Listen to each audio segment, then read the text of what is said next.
Alors, on va commencer, si vous voulez bien. Alors, il faut que je m'excuse d'abord d'une lettre qui a disparu. Il y en a qui m'ont demandé si c'était volontaire, parce que comme je parle de l'invisible, les lettres vont s'en aller tranquillement, comme ça. À la fin, vous allez avoir presque rien sur l'écran.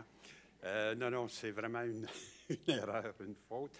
Et ensuite, il semble que dans le petit pamphlet où on annonce les conférences, c'était pas les anges aujourd'hui, c'était les fantômes. Alors, mais en y pensant, enfin, je trouvais qu'il y avait plus de logique de présenter les anges aujourd'hui. Bon.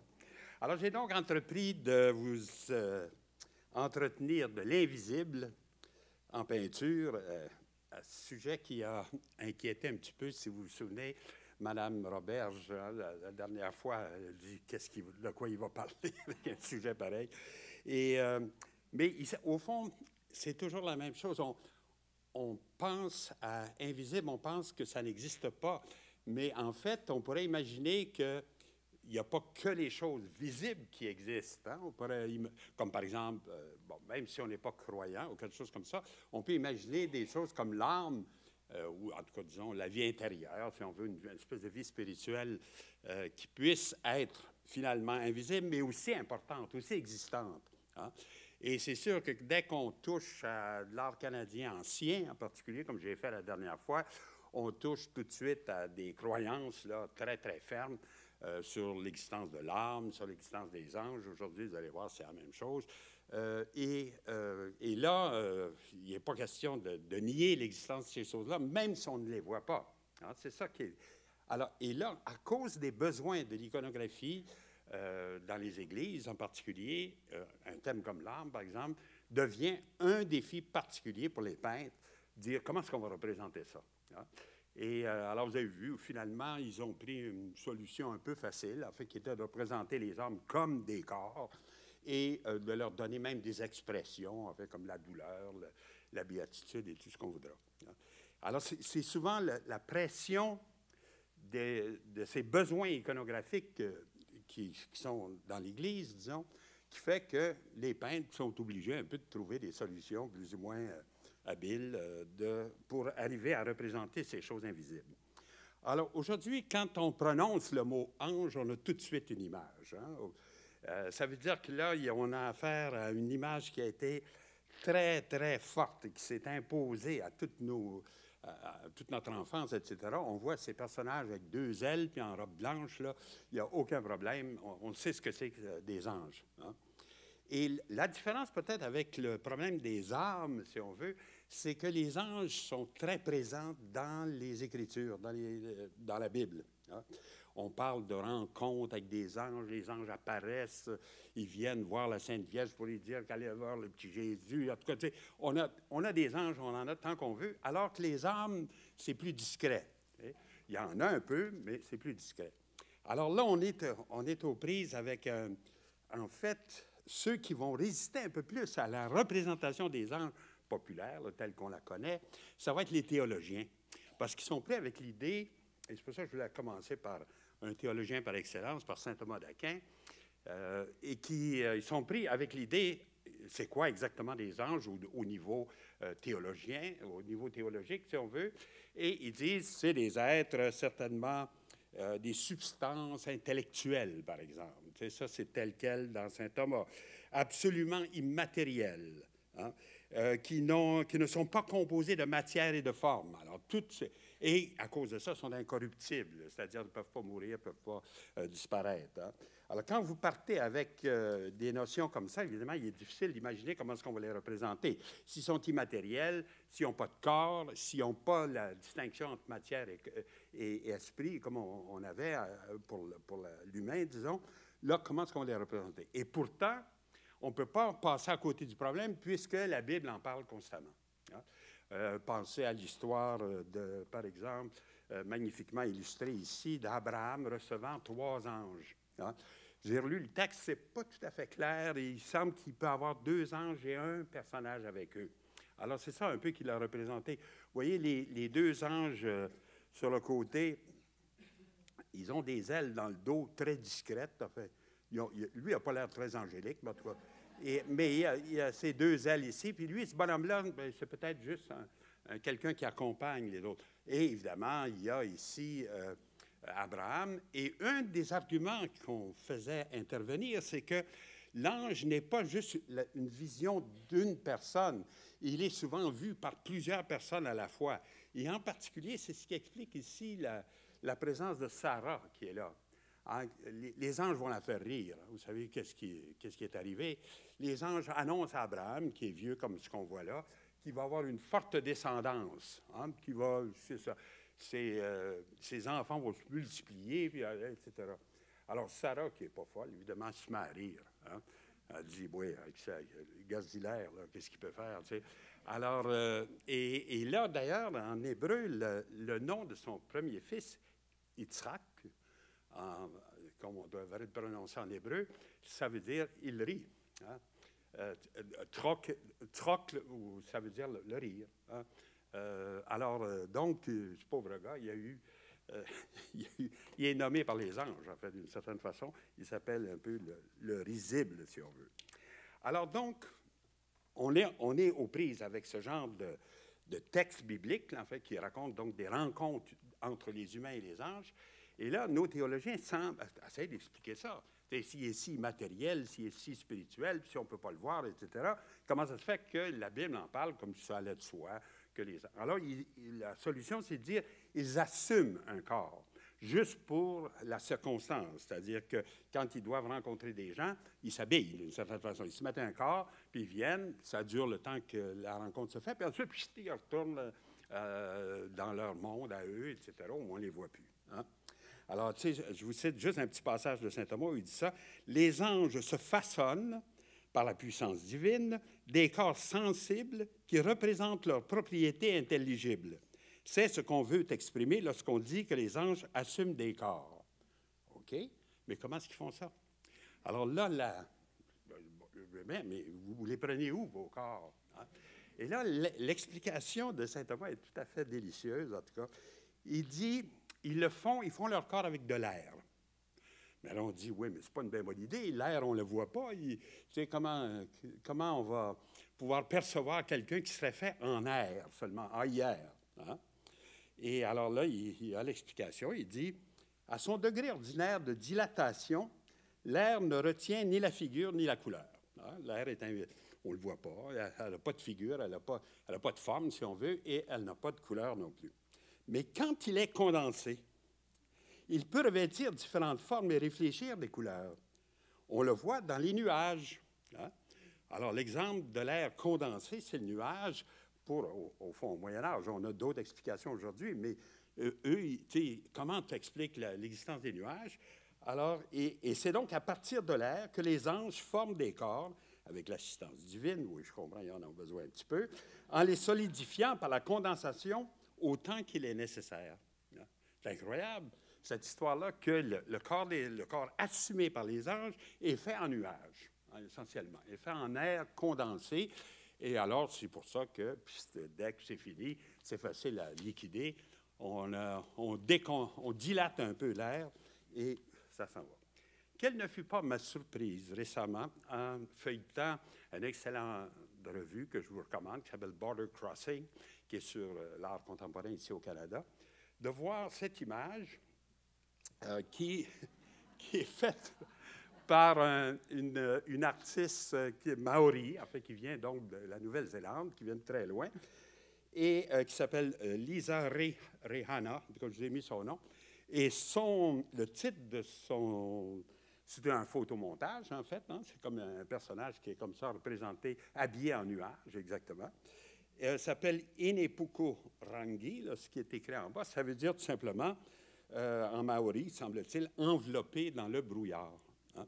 Alors, je ne sais pas si Mme Reyna a lu Saint Thomas d'Aquin, probablement pas, mais c'est probablement une légende qu'ils ont aussi de leur côté, que les gens peuvent s'habiller comme ça en nuage, ou en tout cas peuvent, à partir du nuage, exister et pouvoir flotter comme ça dans les airs.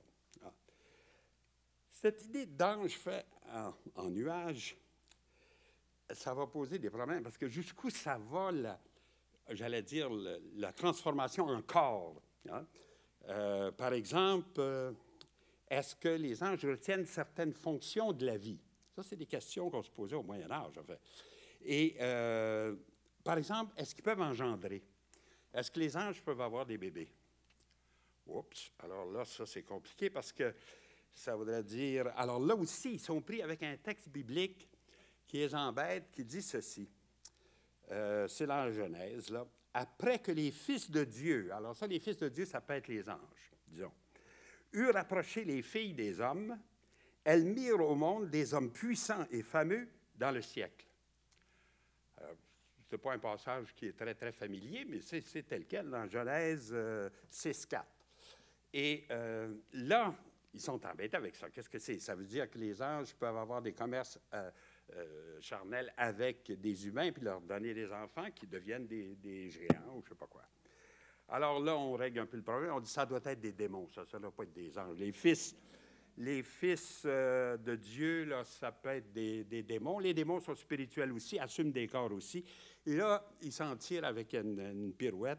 Alors, vous allez voir, si parfois certains hommes naissent des démons, et non pas des anges, ce n'est pas au moyen d'une semence émise par ceux-ci, mais par la semence d'un autre homme qu'ils ont recueilli, de telle sorte que le démon qui est un succube d'un homme se fasse l'incube d'une femme. Avez-vous suivi? Je n'oserais pas trop donner de détails parce que va me faire sacrer à la porte ici. On va dire les discours du professeur Gagnon deviennent un peu grivois, etc. Mais en gros, c'est un magnifique système d'insémination artificielle. Hein? Le démon va chercher ce qu'il a besoin chez un gars, puis il l'amène chez une fille à côté. Il se transforme, lui, de succube en incube, hein, si on veut. Et là, ça règle le problème. Ça me fait penser, il y a une remarque que Courbet avait fait. Courbet, c'est un peintre extraordinaire, mais c'est aussi un bonhomme qui était assez grossier dans ses paroles. Il dit, moi, je n'ai jamais peint d'ange comme Manet avait fait. Par exemple, Manet avait fait des anges au tombeau du Christ, etc. Il dit, parce que j'en ai jamais vu. Il dit, qui sait s'ils ont des... C'est... Puis je vous laisse penser. Alors, il aurait dû lire saint Thomas d'Aquin, lui. Il aurait trouvé la solution du problème. En tout cas, de toute façon, vous voyez comment la pensée médiévale sur ces choses-là, c'est toujours extraordinaire parce qu'ils sont aux prises avec des textes bibliques qu'ils respectent, qu'ils prennent souvent à la lettre, d'ailleurs très, très proches, puis ils essayent de s'en tirer avec la science du temps, avec ce qu'ils savent à l'époque. Alors, ça nous introduit un peu à mon sujet. Je vais aller maintenant, donc, dans du matériel canadien et je vais commencer par... on en a beaucoup d'anges au Québec, etc. On en a dans toutes les églises, etc. Mais il y a un village en particulier qui s'appelle l'Ange Gardien, dans lequel c'est assez important. Alors, vous savez où c'est, en fait, c'est près de Québec. Sur cette carte-là, disons, on voit la tache rose, là, ici, ça représente Québec. Puis ici, vous avez la rivière où il y a la chute Montmorency. Puis juste à côté, il y a l'Ange Gardien, hein, qui est un petit village, qui existe d'ailleurs depuis fort longtemps. Il semble-t-il, c'est fondé dès 1662, 1668, sous l'influence de Monseigneur Laval. Alors, tu sais, on est vraiment dans les débuts de la colonie. Et là, on n'a aucune idée comment l'Église de cette époque-là avait l'air, enfin, puisqu'elle est détruite depuis longtemps. La première image qu'on a de l'Église de l'Ange Gardien, c'est celle faite par ce visiteur anglais, en fait, James Patterson Cockburn. Alors, vous voyez, donc, c'est peut-être lui, d'ailleurs, qui s'est représenté en bleu, là, avec le chapeau de castor au premier plan, là, en train de dessiner. Si on veut, souvent, les artistes se mettent comme ça dans leur œuvre pour montrer qu'ils sont vraiment témoins de ce qu'ils nous montrent. Vous descendez la petite route qui est là, puis vous arrivez devant l'Église telle qu'elle était, alors, en 1828, faite selon les plans d'un architecte du séminaire qui s'appelait Jérôme Demers, qui était un prêtre et qui enseignait l'architecture, puis qui a été responsable de plusieurs églises de ce type-là. Vous voyez, c'est une église avec une nef en transept comme ça. Vous aviez une nef, puis 2 transepts de chaque côté, et un clocher, évidemment, au-dessus, en façade, puis une grande porte là, pour entrer. Alors ça nous donne déjà une idée de l'église. Puis ensuite, un petit peu plus tard, vous avez cette photo-là qui est dans les papiers de Ramsay Trackware. Trackware, c'est un professeur de McGill qui a fait des recherches extraordinaires. Puis, en tout cas, on a accès maintenant à toute sa documentation. Et là, il nous montre justement que l'Église a beaucoup augmenté. Hein. Vous voyez qu'il y a deux portes de chaque côté de la porte principale. Le transept est disparu. Il y a un nouveau clocher en arrière qui a été ajouté. Alors, on sent que la population grandissant, on agrandit l'église. Mais finalement, en 1932, il y a un incendie épouvantable qui détruit toute l'église de l'Ange Gardien. Et l'église qu'on a actuellement, que je vous présente à droite, a été faite à peu près à cette époque-là, tout de suite après l'incendie, au même endroit. Mais là, évidemment, ce qu'on a maintenant aujourd'hui, c'est une église relativement récente. Et durant l'incendie, on a réussi à sauver de peine et de misère quelques objets qui étaient importants dans l'église. Il y avait 2 grandes sculptures représentant des anges, justement, qui ont été sauvées. Il y avait 2 colonnes. Il y avait le retable sur l'autel. Puis, c'est à peu près tout. Ah oui, il y avait un grand tableau aussi. Hein. Et pour se donner une idée de ce qu'était l'intérieur de l'église de l'Ange Gardien avant l'incendie de 1932, on a un document qui est intéressant, qui est une photo faite par Livernois. Livernois, c'est toujours la grande source pour ce genre de photos-là, parce que c'est un photographe de Québec qui s'est promené un peu partout, qui a pris énormément de photos. Alors là, on a un bon exemple. On voit justement l'intérieur de l'église avec les 2 anges. Là. Il y en a un ici, puis il y en a un autre de l'autre côté. Le retable, alors ça, c'est ce qui avait été sauvé, cette partie-là.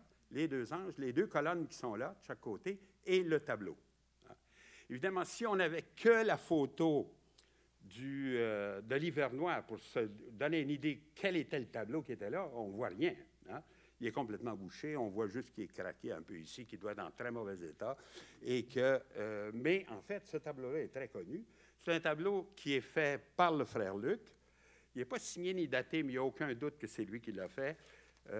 Parce que, disons, on a des témoignages écrits sur les activités du frère Luc quand il vient au Québec. Il est ici en 1670-1671, à peu près pour 15 mois. Et pendant cette période-là, il fait des tableaux pour plusieurs églises. Ça devait être un très bon business en même temps, de pouvoir vendre ça partout. Et là, par exemple, un bonhomme qui s'appelle Chrétien Leclerc, dans les premiers établissements de la foi en Nouvelle-France, écrit « Le frère Luc, assez connu de toute la France pour un des plus habiles peintres de son temps, avait passé 15 mois en Nouvelle-France, y laissant plusieurs tableaux, y compris dans les églises de l'Ange Gardien et de Château-Richer. » Alors, à cause de ça, donc, on est pas mal sûr que ce tableau-là est fait par le frère Luc. Hein.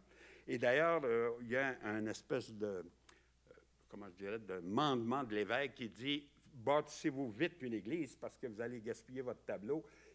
Où il est en ce moment, il pleut à travers le toit, etc. C'est très mauvais, etc. » Alors, et donc, le tableau a probablement été donné à la paroisse sous la pression de Monseigneur Laval par le gouverneur du temps, hein, par le sieur de Courcelles, parce que l'écusson qu'on voit en bas, ici, c'est l'écusson du gouverneur. Hein. Et là, ce qui est intéressant aussi, c'est qu'il y a une espèce, juste au-dessus, vous avez une espèce de banderole dans laquelle il y a une devise. Hein, comme on faisait souvent, le gouverneur avait sa propre devise, et c'est en latin. Ça se lit comme « Potius mori quam fedari ». Mieux vaut mourir que de perdre l'honneur. Hein? Mais fedari, c'est un mot ambigu, ça peut vouloir dire aussi « mieux vaut mourir que se souiller ». Hein? Et là, ce qu'on voit ici sur le tableau, en fait, ce n'est pas le gouverneur général du temps de la Nouvelle-France, c'est un jeune homme qui est accompagné par un ange, et c'est lui qui peut se souiller. Hein. Au 17e siècle, dans les collèges qu'on commence à créer, les jésuites en particulier commencent à se poser des questions sur la sexualité des jeunes. C'est-à-dire poser des questions, de surveiller les jeunes. Hein. Et c'est comme ils sont dans des pensionnats, c'est beaucoup de travail, ça, surveiller les jeunes. Alors, lui, il délègue une partie de l'ouvrage aux anges. Hein. La nuit, c'est formidable, ça. Les anges s'en occupent, bon, on est correct. Mais pendant le jour, on les surveille comme il faut. Alors, mieux vaut mourir que se souiller, ou mieux vaut mourir que perdre l'honneur. C'est intéressant. Il y a une espèce d'ambiguïté sur la devise même qui s'applique là.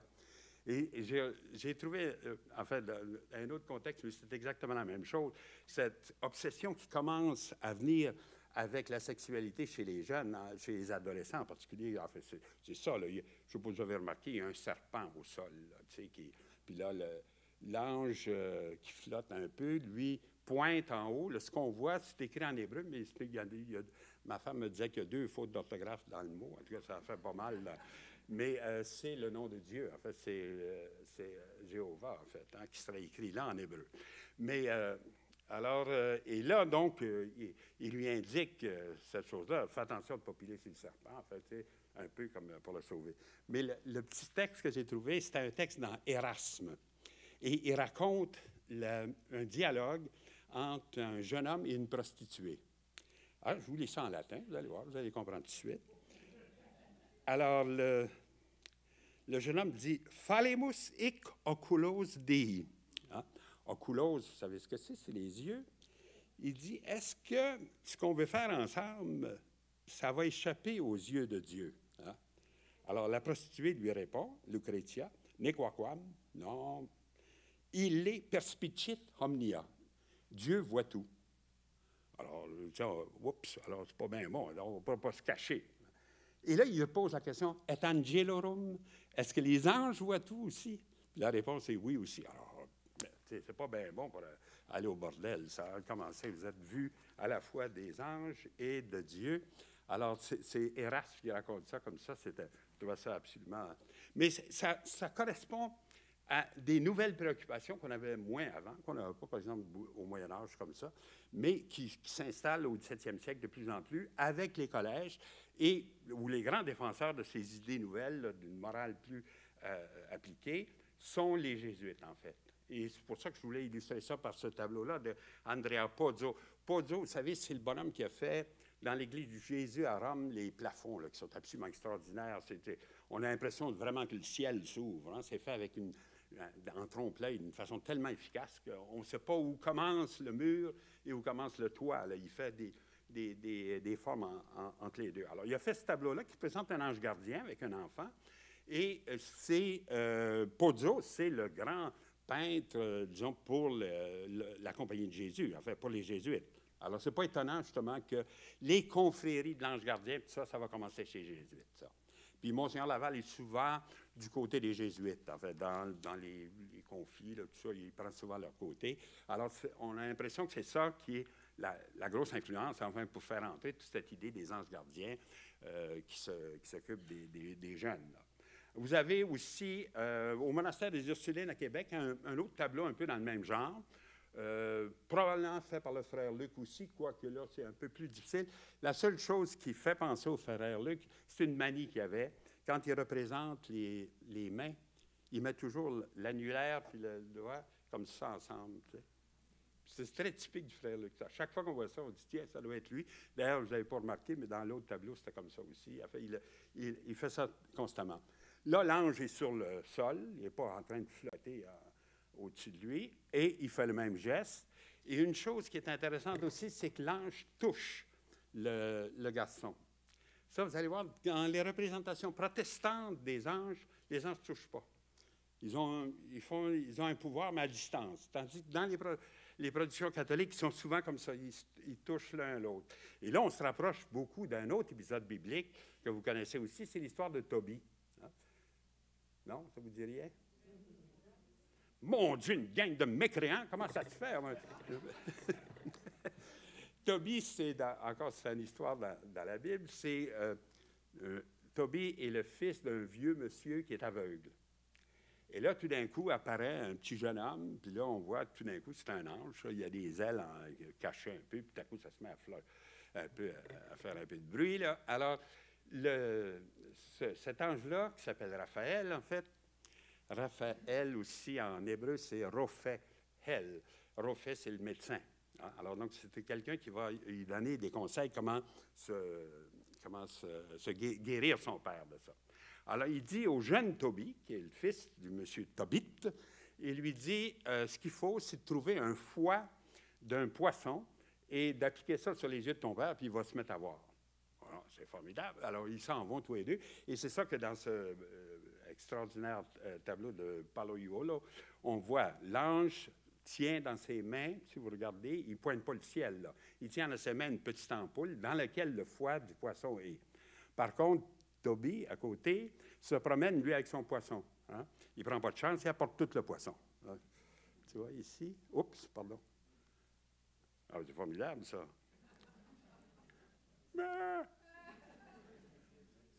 Qu'est-ce que je dois faire? Ça? OK. Puis là, comment je recule? Je vais le faire ici, je pense. Non. Ici. Alors, vous voyez, il tient dans sa main, comme ça, un petit poisson dans lequel il se retrouve. Alors, on a deux endroits. Puis c'est souvent, Toby se promène souvent avec son chien aussi. Alors, on a toujours ça. Et là, l'ange, avec les ailes, etc., là, il n'y a plus de doute qu'il a été aidé par un ange. Hein. Alors, ça aussi, alors là, on a une espèce de base scripturaire, on a une base biblique importante qui explique en fait toutes ces rencontres d'anges avec les jeunes, comme on l'a vu dans les trucs du frère Luc, là, dans les deux tableaux du frère Luc. Hein. Alors, donc, si on revient maintenant ah oui, l'autre image que je voulais vous montrer, ça c'est une image qui a été faite en Angleterre et donc en contexte protestant. Et là, si vous remarquez, l'ange ne touche pas les enfants. Il se fie à son pouvoir. Là. Je ne sais pas moi ce qu'il va faire pour les sauver de l'abîme. Je ne sais pas s'il leur parle ou quoi. Mais ça, c'est très typique de l'iconographie protestante sur les anges par rapport à l'iconographie catholique. Hein. Dans les représentations catholiques, les anges touchent, ils tiennent la main, ils se promènent comme ça. Tout en nuages qui sont. Hein. Faites attention, n'oubliez pas ça. Ils assument des corps. Hein. Mais des fois, ça a l'air très, très réaliste. Au fond, les protestants sont peut-être plus proches de la spiritualité de l'ange, hein, en ne faisant pas toucher comme ça, en le mettant plus loin. Bon, on revient à notre église de l'ange gardien. Ça, c'est ce qui restait après la destruction de l'église, après le feu de 1932. Tu vois? Il restait donc les deux sculptures d'anges de chaque côté, les deux colonnes, le retable sur l'autel et le grand tableau du frère Luc. C'est-à-dire ce qu'ils ont réussi à sauver hein, pendant le feu. Là. Alors, et là, après, bien évidemment, c'est tout ce qui en restait. Hein. Alors, maintenant, ces sculptures-là, en particulier, sont magnifiques. Je vous les montre toutes les deux un peu de plus proche. Celle-là, donc, c'est fait par un sculpteur sur lequel on ne connaît pas grand-chose, qui s'appelle Jacques Leblond de la Tour, et qui, là, représente, disons, Saint-Michel, qui terrasse le dragon. Alors, Saint-Michel est toujours spécialisé là-dedans. Lui, c'est celui qui tue le démon. Et souvent aussi, le démon qui est en train de terrasser est un peu interprété comme l'hérésie. Hein? Alors, donc, dans le contexte aussi des rapports avec les protestants, là, c'est toujours, les hérétiques devraient être écrasés par Saint-Michel comme ça. Alors, le démon est tout à fait horrible habituellement, mais il est vaincu de suite, enfin, il n'y a aucun problème. Et là, vous remarquez que le personnage est doré, mais on a reconstitué un peu ce qu'on appelle les carnations, c'est-à-dire la figure est faite d'une façon plus réaliste, enfin, si on veut. Et avec le temps, évidemment, tout ça était couvert de peinture dorée à plusieurs reprises, et ça a été restauré récemment au Musée national des beaux-arts à Québec, de manière à retrouver un peu l'allure que ça avait à l'époque. Hein. Alors, effectivement, c'est beaucoup plus beau, beaucoup plus extraordinaire comme ça avec les couleurs que tout bariolé en doré, là, comme il a été pendant très longtemps. Hein. Et là, l'iconographie de ce... Si je reviens à remarquer qu'il y a entre les mains, il a ici une espèce de palme ou quelque chose comme ça. Ça, c'est tout à fait typique de l'iconographie de Saint-Michel. Hein.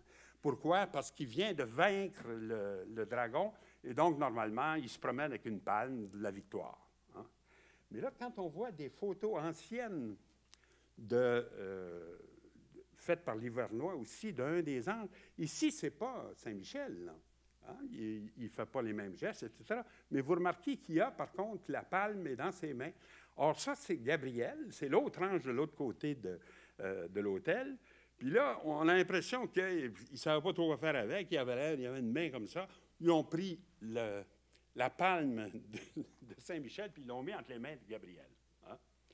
Mais en fait, les palmes appartiennent vraiment à Saint-Michel, comme par exemple cette gravure-là le démontre. Là, vous voyez, c'est la même chose, c'est la même idée, sauf que le dragon est spécialement joli. Mais d'un autre côté, il écrase le dragon, il tient une palme aussi, etc. Alors, donc, les restaurateurs du Musée du Québec ont rétabli les choses telles qu'elles devaient être, c'est-à-dire ils ont redonné la palme à Saint-Michel. Ils l'ont enlevé des mains de Gabriel. Hein? Et effectivement, maintenant, il l'a pu. Hein? Ce qui était dans sa main droite, là, est disparu. On le voit, quand on voit au musée, on le voit comme ça. Et, alors, il pointe un doigt au ciel, ça c'est normal. Et ensuite, vous voyez, sur la poitrine, c'est marqué Ave Maria. Alors, donc, c'est vraiment l'ange qui annonce à Marie, c'est l'ange de l'Annonciation. Et là, en plus, bien, il fait un geste comme ça, mais il n'y a plus rien dans les mains.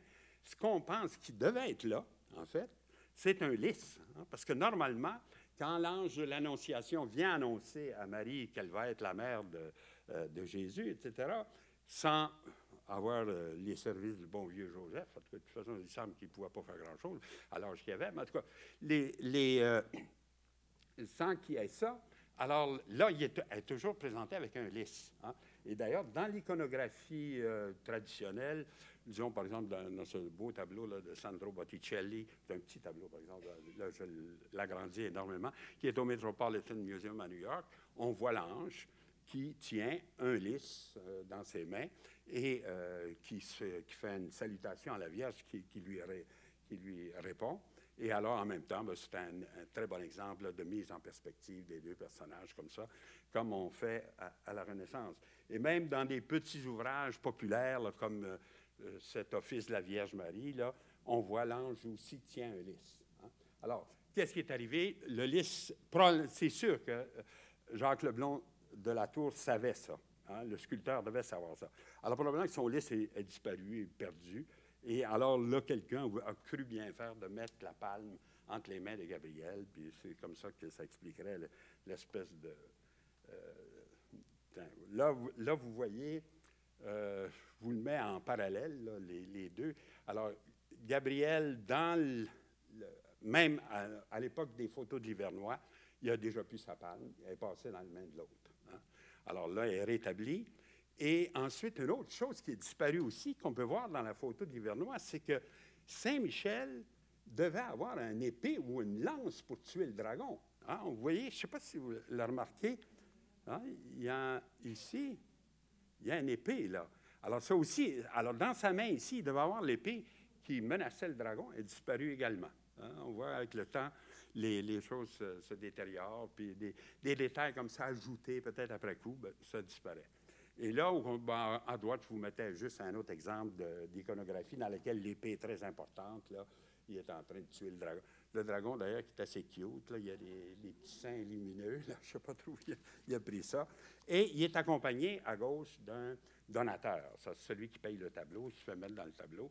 Alors, c'est un tableau espagnol.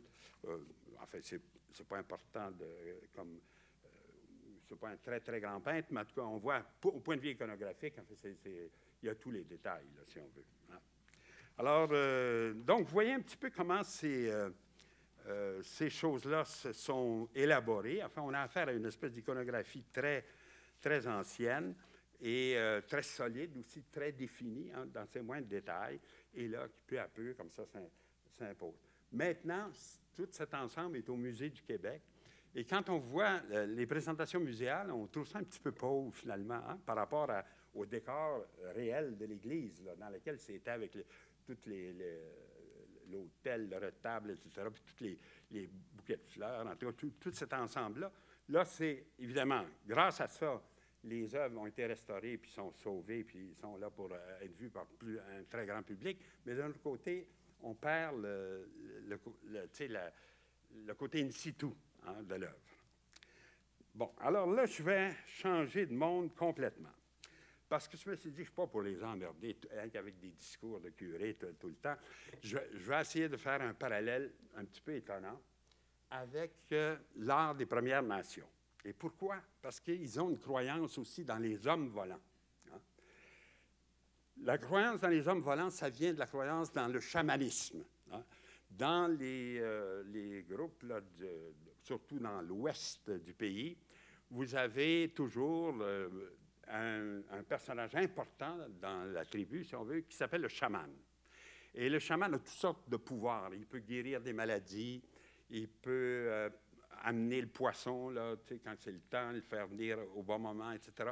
Alors, donc, il est très respecté. Et en plus, il semble qu'il peut se promener comme ça à travers l'espace et il peut être un homme volant. Hein? Et dans les représentations qu'on a de ces hommes volants, je vais vous en présenter deux un petit peu plus en détail. Vous allez voir comment on les imagine. En fait. C'est très différent de notre tradition à nous, mais c'est un peu la même idée d'une espèce de messager qui peut aller n'importe où, qui peut se promener dans toutes les sphères, si on veut, et qui est ici, ben, disons, représenté ici dans un hochet. Hein? C'est-à-dire, donc, c'est un instrument que le chaman a entre les mains, puis qui peut faire du bruit comme ça, et donc créer une espèce d'état.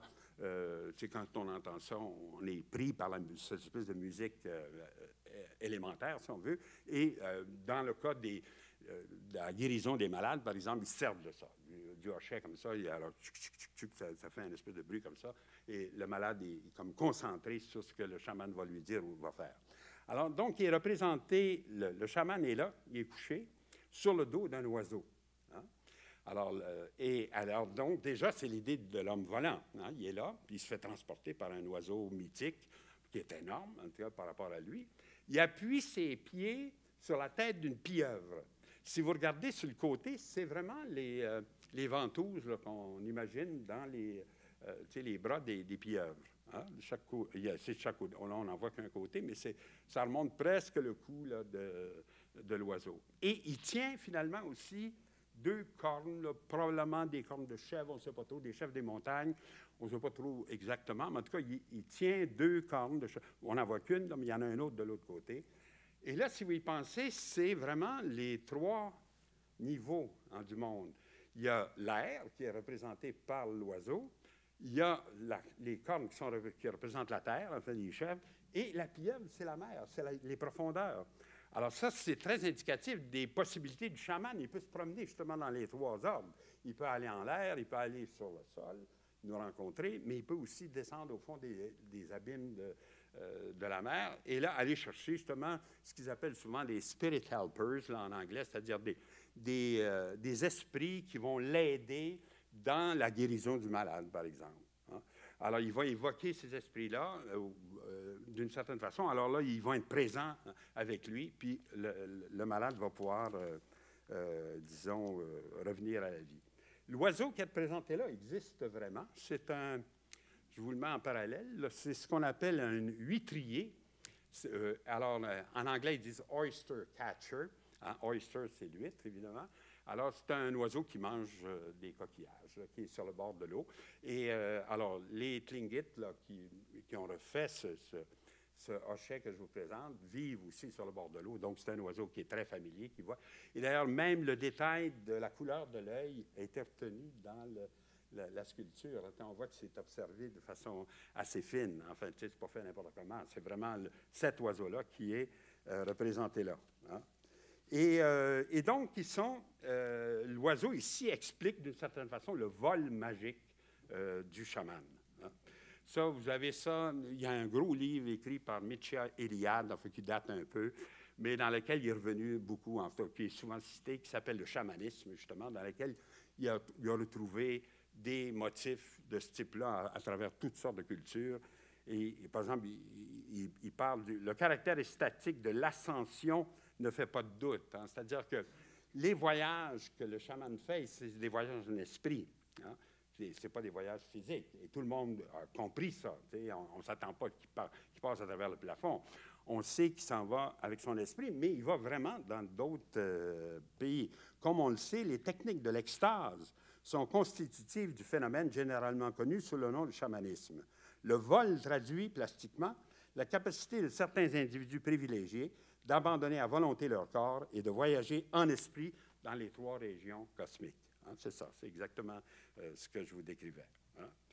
Alors, dans le cas des guérisons de malades, une des choses que le chaman fait, c'est d'aller chercher l'esprit du malade. Parce que la maladie est expliquée comme ça. Son esprit l'a quitté. Hein, il est loin. Et il faut le ramener à lui, puis là, il va revenir mieux. Et quand son esprit va revenir en lui, il va guérir. Alors, le chaman dit, pas de problème, moi, je fais des vols magiques, je me promène, puis je vais aller vous trouver votre âme, je vais vous la ramener, puis vous allez voir, vous allez retrouver la santé. Et ils ont un petit instrument, bon, encore là, en anglais, ils disent soul catcher.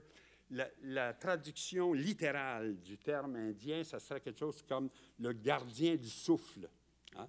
Alors, c'est ça, il va chercher l'âme ou le souffle, si on veut, au loin, le ramène au malade, et là, il souffle dans ça, en fait, de ce petit amulette, si on veut, pour lui rendre son âme, puis là, le guérir. Hein?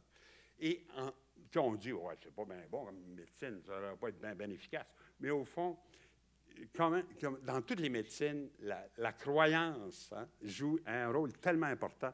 Moi qui vous parle, je suis sûr que je suis passé à travers mon épisode de cancer à cause de la conviction que je devais vous donner une conférence après-midi.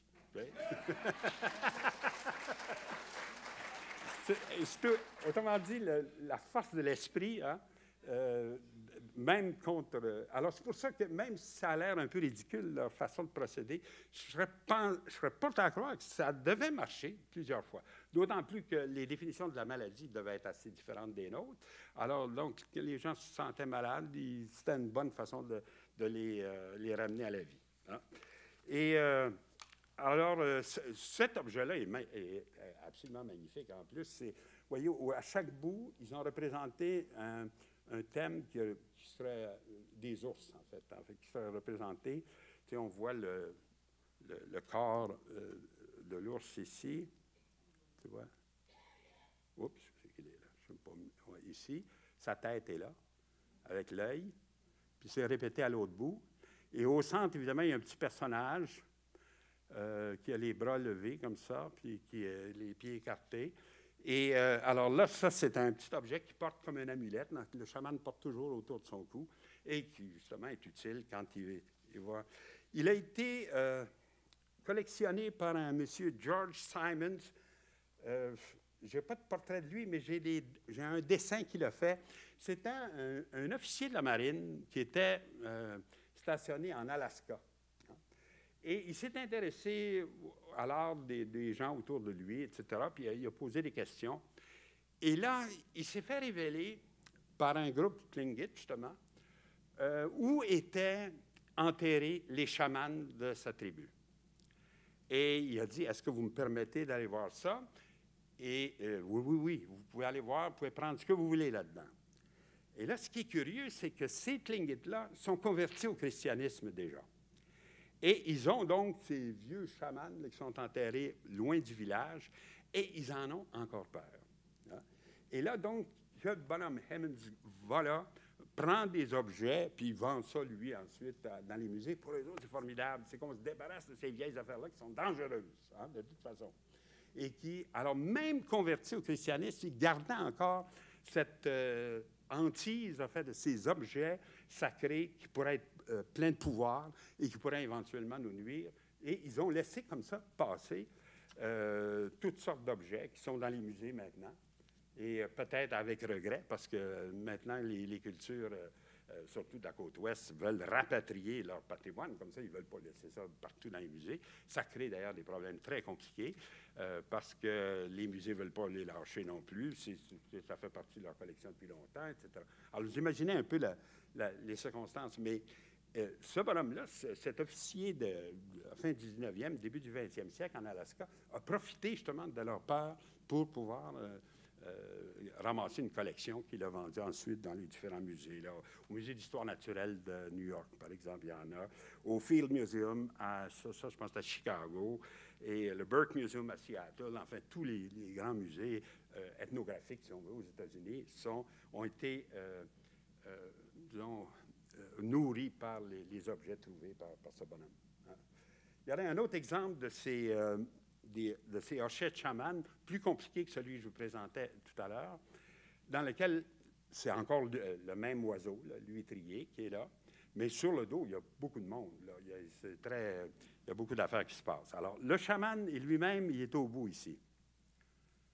Et il y a une figure un peu bestiale. Ah oui, parce que ça, c'est une chose qu'ils peuvent faire. Ils peuvent se transformer en animal si nécessaire. Et, en tout cas, là, il est un peu... En tout cas, il n'y a pas une figure complètement humaine. Et il est en train de tirer les cheveux d'une sorcière qui est là et de lui tordre les bras aussi en même temps, ce qui n'est pas très gentil.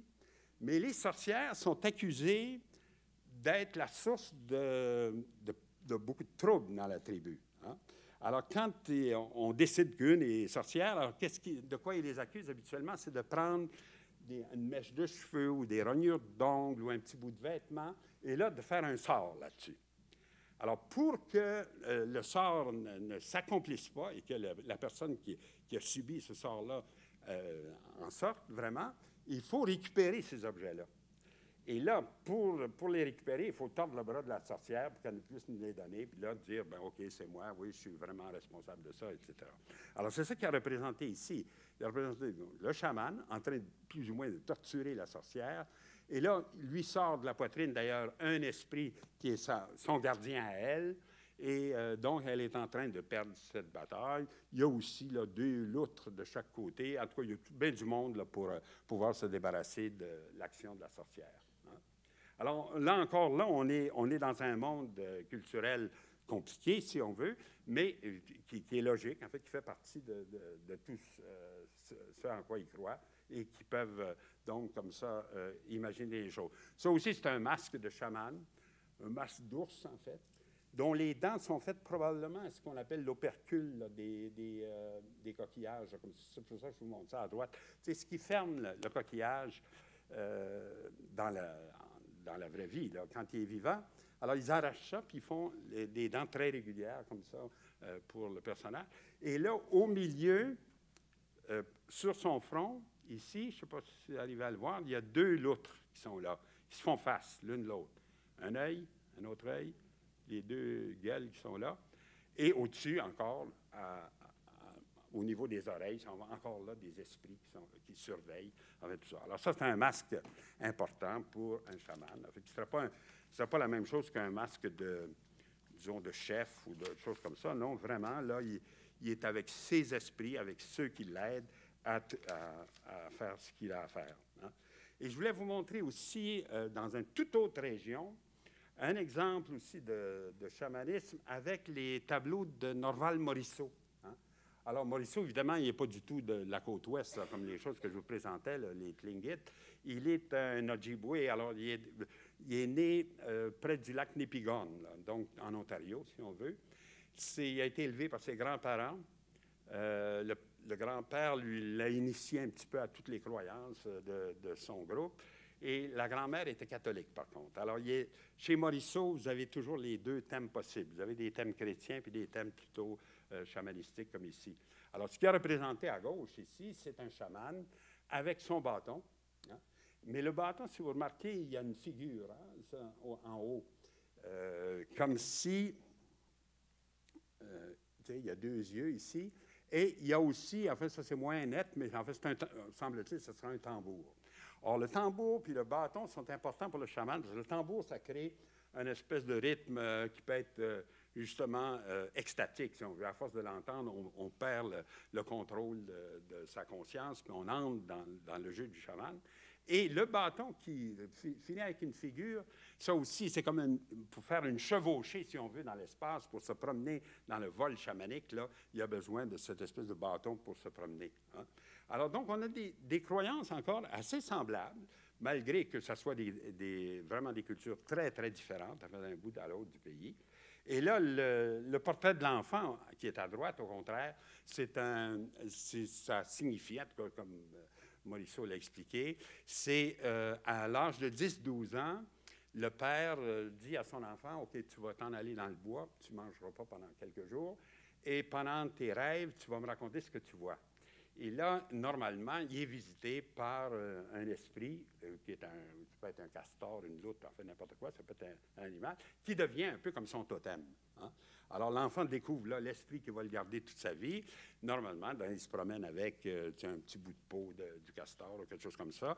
Et là, l'animal devient très respecté, évidemment, par tout le monde parce qu'il est apparu comme ça en rêve ou en vision à l'enfant.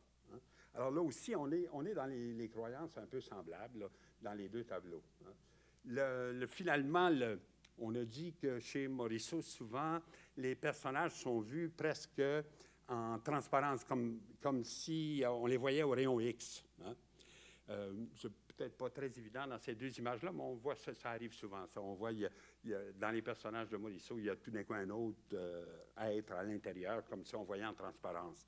Alors là aussi, c'est une prérogative des chamans, ça, d'être obligé, d'être capable de voir à travers le corps et de trouver, au fond, la partie du corps la plus permanente, qui est celle des os. Hein. Autant le reste peut disparaître avec le temps, autant les os durent plus longtemps. Alors donc, lui, il est pour les valeurs fondamentales, les valeurs qui durent, etc. Et donc, ce n'est pas étonnant qu'il y ait aussi cette vision disons, comme ça, de vision en rayon X. Hein. Dernière petite remarque à propos de Morisot, c'est qu'il a été intéressé à un moment donné par une espèce de culte qui se réclamait du Tibet et de tout ce qu'on voudra. Et je n'ai pas retenu le nom, là, je pense que ça s'appelle l'Ektabar ou quelque chose comme ça. Je l'ai ici, je vais vous le dire. Un culte Ekkankar. J'ai jamais entendu parler de ça avant. Et ces gens-là défendent, en tout cas, ça a été créé très récemment, c'est en 1965 que ça commence.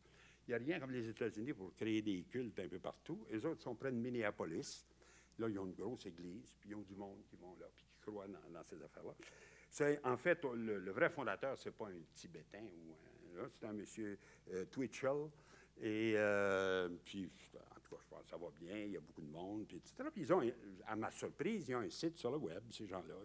Vous mettez leur nom, là, comment c'est écrit, Ekkankar, Ekkankar, puis vous avez tout d'un coup toute leur pedigree, là, etc. Bon. Et Morisot s'est intéressé à eux parce qu'ils défendent l'idée d'un vol magique, mais eux, ils disent que c'est fondé sur une expérience qui arrive, et c'est ce qu'on appelle le out-of-body experience. Je ne sais pas si vous voyez un peu ce que c'est. Disons qu'on pourrait... Non, attends, comment est-ce que c'est? Oui, on voudrait expliquer ça de cette façon-là. Hein? Le out-of-body experience, ça arrive pas souvent, mais c'est l'impression que vous vous détachez de votre corps et que vous vous mettez à flotter comme ça dans l'espace au-dessus, peut-être 9-10 pieds au-dessus de où vous êtes dans votre lit. Hein? Comme enfin, c'est ce qu'on a essayé de représenter ici de façon schématique. Là. Et là, en fait, le rayon qui part de la tête du bonhomme en bas devrait être au contraire du bonhomme en haut, puis le bonhomme en haut devrait être renversé vers le sol, parce qu'il flotte comme ça dans l'espace et il voit la chambre dans laquelle il est comme s'il était au-dessus. Hein? Et ça serait, disons, une expérience qui arrive rarement, mais qui peut arriver, par exemple, quand vous êtes entre la vie et la mort. Mais pas forcément. Et ce n'est pas forcément non plus tout le temps pathologique, là, des psychotiques qui auraient cette idée-là de se promener comme ça dans la chambre au-dessus de leur lit. Là. Non, ça peut être des gens parfaitement normaux et même des gens, disons, qui souffrent d'une très grande fatigue, par exemple. Et je lisais récemment un livre de Catherine Lemaire qui s'appelle « Rêve éveillé », qui est un très bizarre livre parce qu'elle raconte ses propres expériences qui ont l'air complètement parties, là, et comment elle est revenue finalement à une espèce de santé mentale plus régulière. Mais elle décrit une expérience de ce type-là. Je vais juste vous lire un petit passage, vous allez voir. Elle dit « Je suis très fatiguée. J'ai dormi une 15aine d'heures, mais j'éprouve un besoin irrésistible de me recoucher. » Hein, donc là, elle est vraiment comme épuisée, je ne sais pas par quoi. Ah oui, là, le détail intéressant aussi, elle est aux Philippines à ce moment-là, hein, quand elle raconte cette affaire-là. Et je m'allonge, ferme les yeux et ne désire plus que de partir dans les étoiles, hein, de s'envoler justement de cette façon-là. Au cours d'un rêve, je suis soudainement projeté en arrière. Je me retrouve allongé sur mon lit, je m'élève, m'en étonne, prend peur, demande à revenir. Alors, c'est ça, elle se détache du lit, elle se met à flotter comme ça au-dessus. Puis là, elle se demande qu'est-ce qui se passe, elle prend peur, elle dit je veux redescendre absolument. Et sensation de chute, elle tombe dans son lit, évidemment, ou du moins, c'est la sensation qu'elle a, de sensation de creux dans l'estomac, Puis ensuite, je désire repartir. Je m'élève, me redresse, m'approche tranquillement d'un mur de la chambre. Je remarque qu'il est fait de pierre blanche. Je le traverse et me retrouve sans transition, elle est aux Philippines, hein, en train de planer à la hauteur des immeubles de la rue de Tilsit. C'est ça que je voulais vous montrer. La rue de Tilsit, c'est ça. Elle se retrouve tout d'un coup dans le ciel au-dessus de la rue de Tilsit à Paris. Retour brutal dans mon lit où j'entends « Maintenant, tu sais ce que c'est que la mort. » Hein? Donc, c'est vraiment des expériences rares, mais qui sont des expériences limites. Par exemple, un bonhomme qui décrit ça aussi très bien, je ne sais pas si vous connaissez, Oliver Sacks, hein, qui a fait des livres, L'homme qui prenait sa femme pour un chapeau, des choses comme ça. Oliver Sacks, si vous mettez la main là-dessus, c'est toujours fantastique. Hein. C'est un neurologue, un type qui s'occupe de patients comme ça, mais qui ont des histoires absolument incroyables. Une des plus étonnantes que je trouvais, c'est un chirurgien qui est affecté de la maladie de la tourette. Je ne sais pas si vous voyez ce que c'est. Ça, c'est les gars qui crient, là. Ils sont toujours choqués, puis ils lancent tout, etc. Pour un chirurgien, ce n'est pas une bien bonne idée, ça. Hein? Mais semble-t-il, quand il fait sa chirurgie, il est en contrôle, mais dès qu'il arrête... Alors, Oliver Sacks a beaucoup d'histoires comme ça. Et lui, il raconte ça aussi, que ça arrive, ça, chez des patients, par exemple, qui ont vu presque la mort, puis qui sont réanimés. C'est quelqu'un qui a une crise cardiaque, puis il part complètement, puis là, il est réanimé, alors il se souvient, il pense qu'il a flotté comme ça. Alors, ça serait ma dernière catégorie d'hommes volants, l'out-of-body experience. Et en lisant ces affaires-là, je ne pouvais pas m'empêcher de penser à un jeune artiste québécois qui s'appelle Alain Paiement. Et ce qu'il a fait, c'est des photomontages. Je vais vous en montrer quelques-uns, d'avoir pourquoi je pensais à lui. C'est qu'on a l'impression de voir des maisons où on aurait enlevé le toit. Hein? Et on verrait dans chaque chambre un peu ce qui se passe. Enfin, des fois, les chambres sont vides, ou des fois, il y a du monde. Et des fois, on a des extérieurs, comme à gauche ici. Des fois, on voit l'intérieur. Et c'est vraiment comme l'expérience de out-of-body experience, là, où on est en train de flotter au-dessus du vide comme ça. Le genre de projection mathématique qu'il emploie pour ça, c'est des projections dites axonométriques, c'est-à-dire qu'au lieu de faire des effets de perspective, normalement, si vous voyez une chambre vue d'en haut comme ça irait comme ça, d'une certaine façon. Hein, j'exagérerais, là, mais on aurait l'impression que ce qui est plus près de nous est plus écarté et ce qui est plus loin deviendrait un petit peu plus pointu, si on veut. Mais là, dans ce genre de projection-là, les lignes sont parallèles. C'est pour ça que donc, ça donne une drôle d'impression à la fois d'irréalité et de réalité. C'est des photomontages. Hein, ce n'est pas une photo qu'il a prise une fois. Là. Il a pris toutes sortes d'angles différents pour obtenir cette espèce de... Et là, ça explique un petit peu ce que j'appelle par ces projections axonométriques. Là, vous voyez, par exemple, la cuisine qui est là. Elle n'est pas vraiment en perspective. Hein? On dirait qu'il y a quelque chose qui ne marche pas. C'est que toutes les lignes sont parallèles. Il n'y a pas de ligne de fuite. Il n'y a pas de sentiment que le plancher, plus près de nous, les carrés seraient plus grands, puis s'ils sont plus loin, seraient un peu plus petits. Hein? Au contraire, tout est pareil. Hein? Et il applique donc, dans ces deux photos là, qui s'appellent « Garage », il applique ce principe-là aussi. Et si vous remarquez comme il faut, ce qui est en blanc, ça nous permet de lire l'image qui est à droite. Hein? Autrement dit, le mur... Attends, je vais arriver à le faire. Le mur qui est ici, c'est le mur qui est là. Hein? Et celui-là, c'est celui qui est là. Hein? Regardez, je l'ai plus grand, là, peut-être ça va être plus facile. Tu vas en voir. Alors, autrement dit, il fait une partie de son image en nous expliquant un peu comment voir les choses. Et là, en plus, il nous met un homme volant quelque part ici. Il y a un gars qui se penche à sa fenêtre ici, qui, normalement, verrait ça si on enlevait le toit du garage. Hein? Vous comprenez hein, comment c'est fait? Alors, c'est un photomontage qui nous donne un peu, qui nous fait rentrer dans cette espèce de monde tout à fait particulier de la out-of-body experience. Et la photo, moi, que je trouve la plus extraordinaire qu'il a faite, c'est celle-là. Ah non, pas celle-là. Ça, non, au contraire. Ça, ici, c'est un bon exemple de ce que je vous disais avant, d'une perspective normale. Là, hein, parce qu'on n'est plus... Ce qui est plus près de nous, où on flotte, là, au-dessus, est plus large, puis on s'en va vers comme un cône, en fait, qui deviendrait de plus en plus petit. Hein. Regardez, comme par exemple, là, c'est ça, c'est cette figure-là. Hein. Au lieu d'être une projection axonométrique où tout est parallèle, là, on a une projection plus comme on s'attend, qui serait comme ça en pointe, là, comme je vous présente. Bon, ça représente un appartement de squatter, ou quelque chose comme ça. En fait, je ne sais pas trop de quelques bums là, qui ont pas de... qui habitent là sans aucun contrôle. Mais l'exemple le plus extraordinaire, puis je vais vous laisser avec ça, c'est celui-là. Le paradis du taxidermisme. Hein. C'est incroyable ce qu'il y a dans cette chambre-là. Vous avez des peaux d'ours, mais vous avez un ours empaillé aussi complètement. Sur les murs, vous avez autant de têtes de...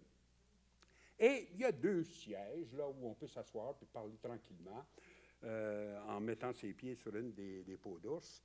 C'est invraisemblable. Je ne sais pas où il a trouvé une histoire pareille, en tout cas. T'sais. Moi, dans mon enfance, la seule chose qui approchait un peu de ça, c'était le musée du frère Crête. Là. Vous ne connaissez pas ça, vous autres, peut-être? C'était chez les sourds-muets, il y avait un petit musée là, plein de bébelles comme ça. En fait, puis il nous faisait peur là, en nous amenant là-dedans. Mais en tout cas, ça, alors là, c'est vraiment fait, comme je vous disais, c'est une espèce de photomontage, mais d'une pièce absolument étonnante.